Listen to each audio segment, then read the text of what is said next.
بسم اللہ الرحمن الرحیم الحمد للہ وکفا وسلام علی عبادہ الذین اصطفى اما بعد فاعوذ باللہ من الشیطان الرجیم بسم اللہ الرحمن الرحیم تبارک الذی بیدہ الملک وهو علی کل شیء قدیر الذی خلق الموت والحیاة لیبلوکم ایکم احسن عملا۔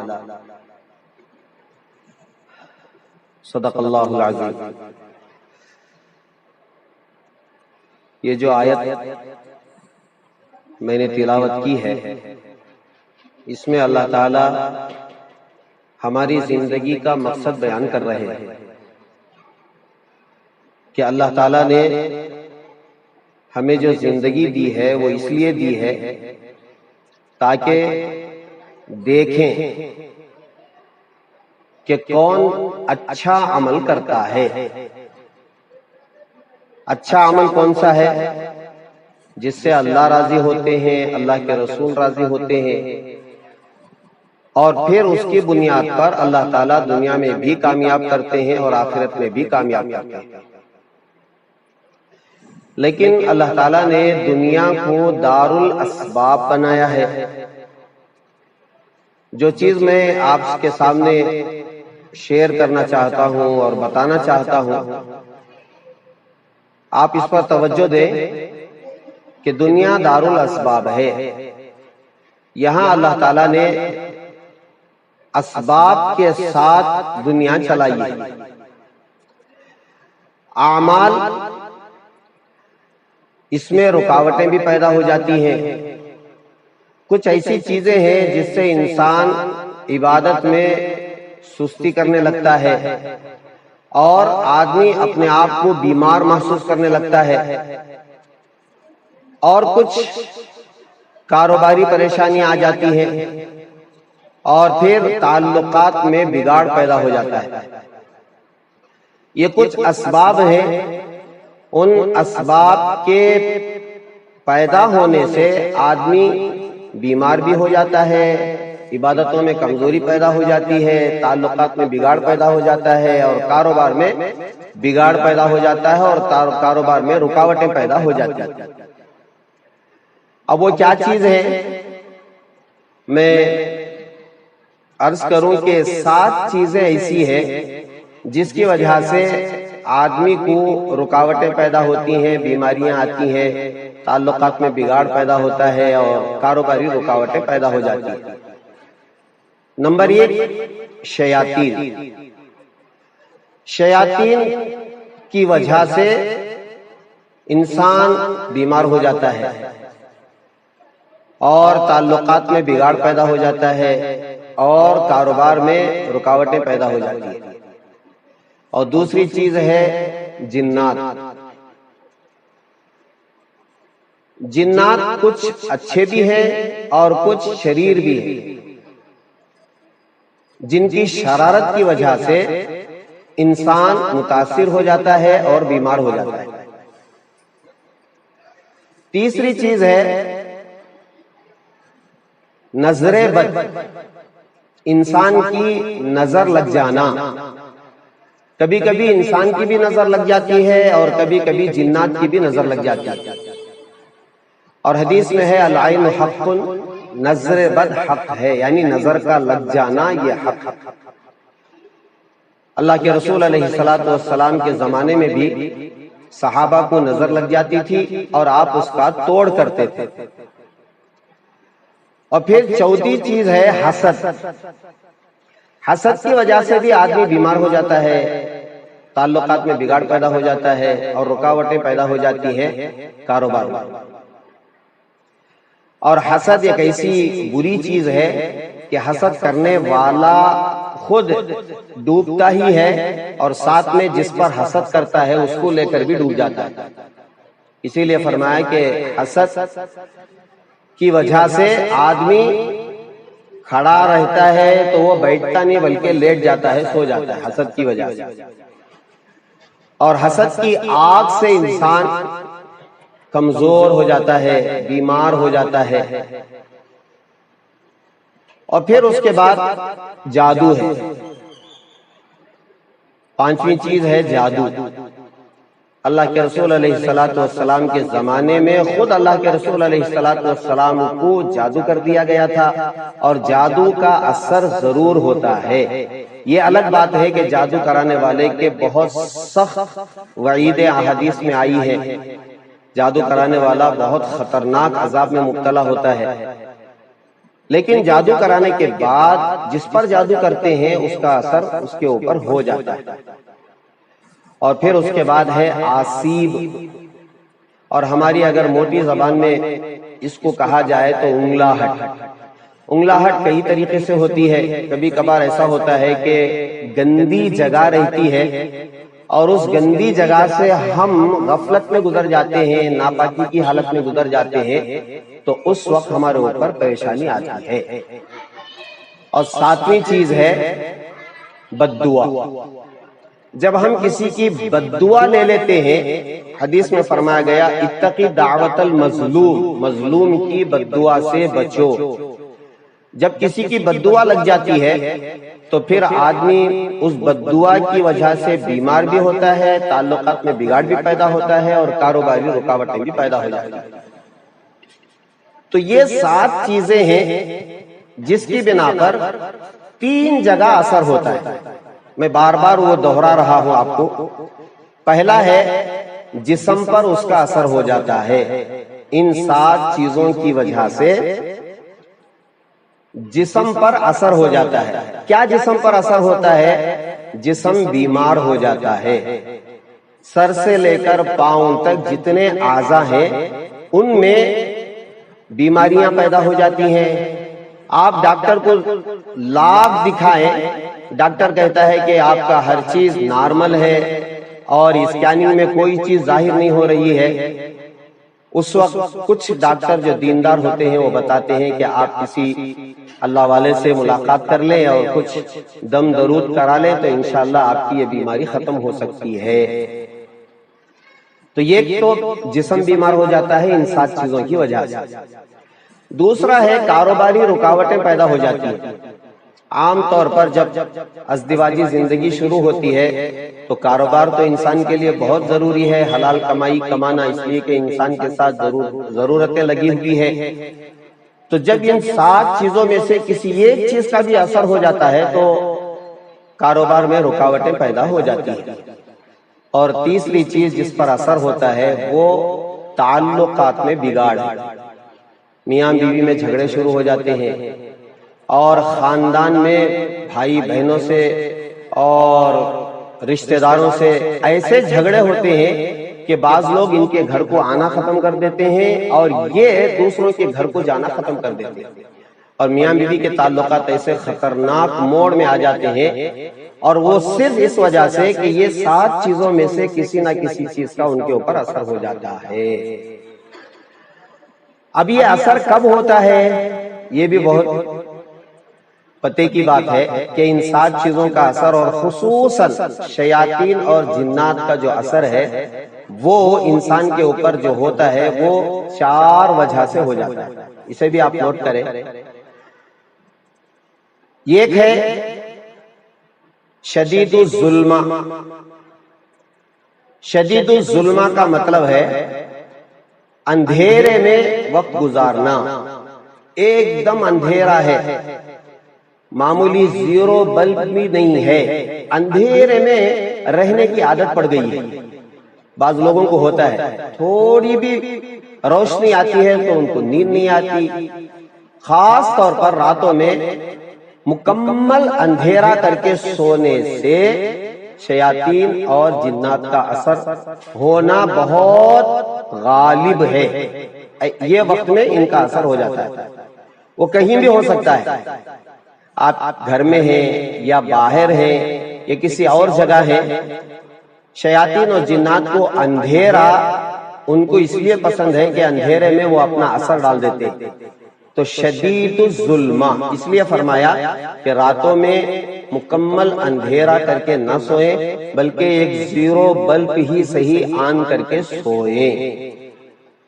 تو یہ شدید الظلمہ، شدید اندھیرا، جس کی وجہ سے ان 7 کا اثر ہمارے اوپر پڑتا ہے۔ اور خصوصاً شیاطین اور جنات کا اثر ہمارے اوپر ہو جاتا ہے۔ اور دوسری چیز ہے شدید الغضب، بہت زیادہ غصے کی حالت ہو جانا۔ انسان جب آپے سے باہر ہو جاتا ہے تو حدیث میں ہے کہ شیطان انسان کے خون کے ساتھ اس کے جسم میں دوڑتا ہے، اور یہ اچھا موقع ہوتا ہے انسان کے ساتھ شیطان کو حملہ کرنے کا۔ جب آدمی غصے سے آپے سے باہر ہو جاتا ہے، مرد ہو یا عورت، یہ حالت ایسی ہے، اسی لیے فرمایا گیا ہے کہ جب زیادہ غصہ ہو تو اگر آپ کھڑے ہوئے ہیں تو بیٹھ جائے، بیٹھے ہوئے ہیں تو لیٹ جائے۔ اس کے باوجود بھی اگر آپ کا غصہ ٹھنڈا نہیں ہوتا ہے تو آپ کو کوئی ٹھنڈی چیز استعمال کرنی چاہیے، ٹھنڈا پانی پینا چاہیے، یا بہتر یہ ہے کہ آپ اٹھ کر کے غسل کر کے، یا پھر آخری درجہ ہے وضو کر کے۔ یہ غصے کو کم کرنے کی تدبیریں ہیں، اسلام میں اس کو بتائی گئی ہے۔ یہ اس لیے کہ جب آدمی بہت زیادہ غصے میں ہوتا ہے تو شیاطین کے اثرات اس کے اوپر زیادہ ہو جاتے ہیں۔ تو یہ دو چیزیں ہوئی۔ اور تیسری چیز ہے شدید الغفلہ، ایک دم غفلت کی زندگی گزار رہے ہیں، نہ اذان کا پتہ ہے، نہ نمازوں کا پتہ ہے، نہ ذکر و اذکار کا پتہ ہے، اللہ یاد ہی نہیں آ رہا ہے۔ ایسی حالت میں بھی شیاطین ہمارے اوپر حملہ کر دیتے ہیں۔ شدید الغفلہ، اسی لیے فرمایا گیا کہ جب تک آدمی غافل رہتا ہے اس کے اوپر شیاطین کا اثر ہوتا رہتا ہے، ہوتا رہتا ہے، ہوتا رہتا ہے، اور جب وہ اللہ کو یاد کرتا ہے تو پھر شیطان اس سے الگ ہو جاتا ہے۔ یہ صاف طور پر فرمایا گیا ہے۔ یہاں تک کہ حدیث میں ہے کہ ایک سونڈ کی شکل میں دل کے پاس شیطان بیٹھا ہوا رہتا ہے، جب غافل پاتا ہے تو سونڈ کے ذریعے سے اپنے اثرات دل میں ڈالنا شروع کر دیتا ہے، اور جب آدمی اللہ کو یاد کرنا شروع کرتا ہے تو وہ پھر پیچھے ہٹ جاتا ہے۔ اس لیے غفلت والی زندگی اگر گزر رہی ہے تو سمجھو ہمارے اوپر شیاطین کا حملہ ہے اور ہم اس کے حوالے ہو چکے ہیں۔ اور چوتھی چیز ہے شدید المعصیہ، گناہوں کا کثرت کے ساتھ کرنا، گناہوں کا کثرت کے ساتھ کرنا۔ اجتماعی گناہ بھی ہو سکتا ہے اور انفرادی گناہ بھی ہو سکتا ہے۔ انفرادی گناہ آج کل شدید المعصیہ، یعنی گناہوں کی کثرت۔ آدمی تنہائی میں رہتا ہے تو آج کل تنہائی کا گناہ سب سے زیادہ ہو رہا ہے، اس لیے کہ ایک زمانہ ایسا تھا کہ اگر آدمی گناہ کرنا چاہتا تو اس کے لیے مواقع نہیں تھے گناہ کرنے کے لیے، لیکن اس وقت ہمارے ساتھ موبائل لگا ہوا ہے، اور پھر یہ بہت بڑی یہودیوں کی چال ہے کہ اس کے ذریعے سے ہمارے ایمان کو اچکنے کی کوشش کی جا رہی ہے، اور پھر ہمارے اپنے آپ کو اعمال سے ہٹانے کی کوشش کی جا رہی ہے۔ تو یہ جو چار چیزیں ہیں، ان چار چیزوں سے ہم کو 100% بچنا چاہیے، 100%۔ شدید الظلم، اندھیرے میں ہرگز ہم نہیں رہیں گے، اور شدید غضب، غصے کی حالت اگر ہو جاتی ہے تو پھر ہم اس کی اصلاح کی کوشش کریں گے، اور شدید الغفلہ، غفلت والی زندگی نہیں گزاریں گے۔ اس کے لیے کم از کم آخری درجہ یہ ہے کہ ہمیشہ ہم اللہ کو زبان سے یاد رکھیں یا پھر دل سے اللہ کو یاد کرتے رہیں۔ اللہ مجھے دیکھ رہے ہیں۔ ہمارے بزرگوں نے کہا ہے کہ اگر ہمارا دل ہر سانس میں اللہ اللہ کہنا شروع کر دے، ہمارا جو سانس اندر جاتا ہے اور باہر آتا ہے، اگر ہر سانس کے ساتھ ہم اللہ کہنا شروع کر دے اور اس کی مشق کرنا شروع کر دے تو روزانہ 24,000 مرتبہ انسان سانس لیتا ہے۔ اگر اللہ کو 24,000 مرتبہ آدمی یاد کرے گا تو پھر شیاطین کا حملہ ہمارے اوپر نہیں ہو سکتا۔ تو یہ چار چیزوں، اور معصیت، گناہوں سے اپنے آپ کو بچانا، ہمیشہ یہ تصور کرنا کہ اللہ مجھے دیکھ رہے ہیں۔ قرآن پاک میں ہے کہ اگر تم 4 ہو تو 5واں اللہ ہے، اگر 5 ہو تو 6واں اللہ ہے، 3 ہو تو 4تھا اللہ ہے، 2 ہے تیسرا اللہ ہے، اور اگر ہم تنہا بھی ہے تو ہمارا دوسرا ہمارے ساتھ ہمارا اللہ ہے۔ اگر یہ یقین ہمارا 100% کامل ہو گیا تو ہمیں گناہوں سے بچنا بہت آسان ہو جائے گا۔ اب یہ جو چیزیں ہیں ان 4 چیزوں سے ہم بچنے کی کوشش کریں گے، اور پھر اس کے بعد وہ جو 7 چیزیں ہیں ان سے بچنے کے لیے ہمارے بزرگوں نے ایک وظیفہ بتلایا ہے۔ میں ہمارے گروپ میں وہ وظیفہ بھیجا ہوں، اور اس کے ساتھ میں دم کرنے کا طریقہ بھی میں اس میں بھیجا ہوں۔ میں آج یہی چاہ رہا تھا کہ وہ وظیفہ ہم روزانہ اس کی پابندی کریں گے انشاءاللہ۔ اس میں کوئی ایسی غیری چیز نہیں، ساری چیزیں قرآن کی ہیں۔ پہلا ہے درود پڑھنا، اور آخر میں بھی درود پڑھنا۔ میں وہ وظیفہ بھیج دیا ہوں، وہ آپ اس میں پڑھ لیں، اور اس کا ایک پرچہ بھی انشاءاللہ میں لا کر کے آپ کو پہنچا دیتا ہوں۔ اول و آخر درود شریف پڑھنا، یہ نمازوں کی پابندی کے ساتھ، ذکر و اذکار کے ساتھ، اور غفلت کو دور کرتے ہوئے، اپنے آپ کو ہے نا گناہوں سے بچاتے ہوئے، اگر 100% پورے یقین کے ساتھ یہ وظیفہ ہم پڑھیں گے انشاءاللہ، اللہ کی ذات سے امید ہے۔ ہمارے بزرگان دین اس کی ایک مثال ایسی بیان کرتے ہیں کہ ایک آدمی خوب بارش ہو رہی ہے، برسات ہو رہی ہے، اور اپنی کار میں بیٹھ کر کے پورے گلاس چڑھا کر کے تیز بارش میں بھی اگر وہ گزر جاتا ہے تو اس کے بدن پر یہ پانی کا خطرہ بھی اس کے اوپر نہیں آتا ہے۔ تو ہمارے علماء فرماتے ہیں، بزرگان دین فرماتے ہیں کہ جو آدمی اس کو پڑھ لیتا ہے وہ گویا سیف ہو جاتا ہے، گویا محفوظ ہو جاتا ہے، اس کے اوپر کوئی حملہ نہیں ہوتا ہے، نہ شیاطین کا، نہ جنات کا، نہ نظر کا، نہ حسد کا، نہ جادو کا، نہ آصف کا، نہ بددعا کا۔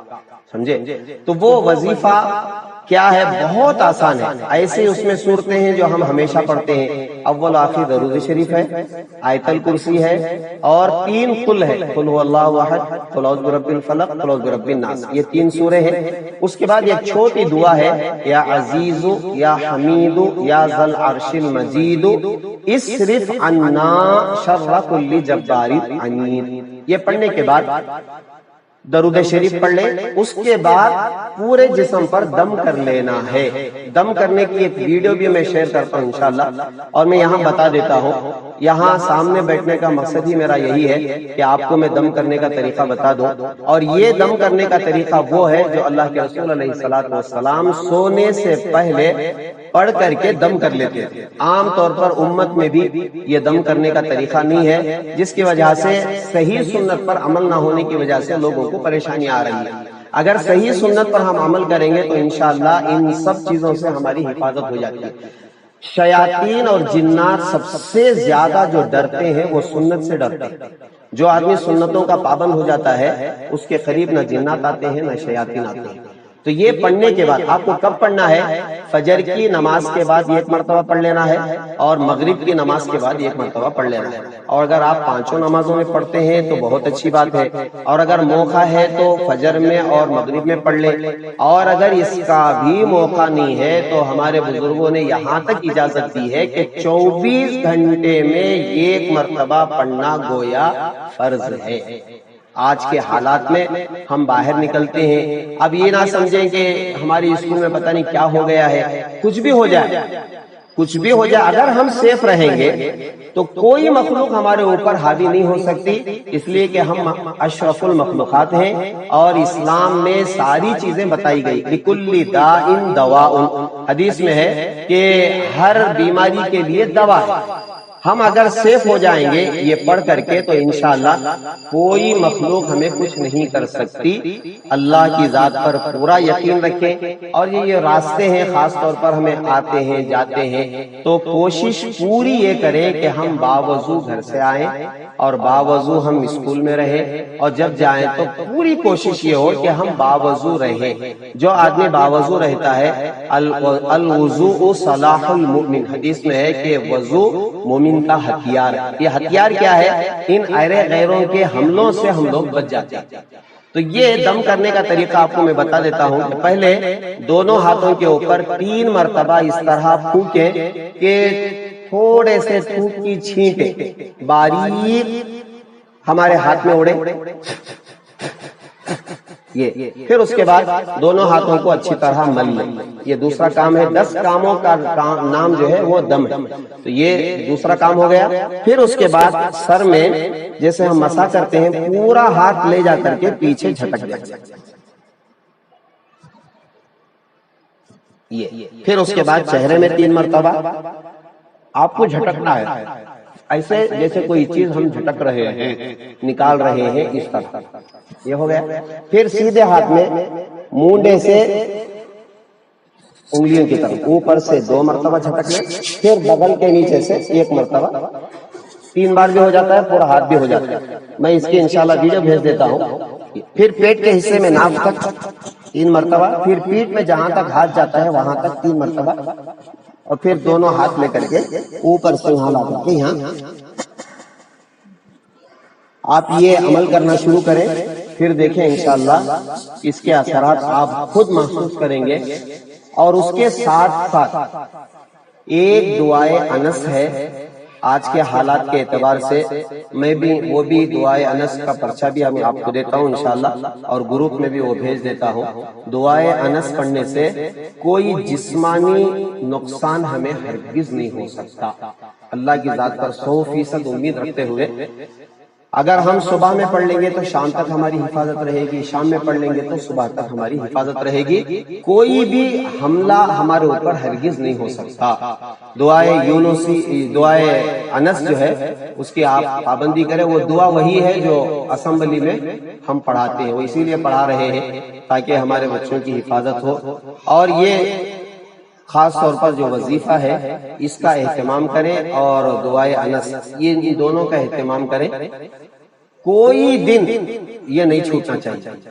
پھر اس کے بعد انشاءاللہ آپ سیف رہیں گے. اور جو چیزیں میں بتایا ان چیزوں کو آپ آپس میں بھی ایک مرتبہ مذاکرہ کر کے نیت کریں کہ انشاءاللہ ہم غفلت والی زندگی نہیں گزاریں گے, معصیت والی زندگی نہیں گزاریں گے. انشاءاللہ ہم سیف رہیں گے. اللہ تبارک و تعالیٰ سے دعا ہے اللہ تعالیٰ ہمیں اس پر عمل کی توفیق عطا فرمائے, اور جتنی رکاوٹیں ہیں اللہ تعالیٰ ان رکاوٹوں سے ہماری پوری حفاظت فرمائے. وآخر دعوانا ان الحمد للہ رب العالمین.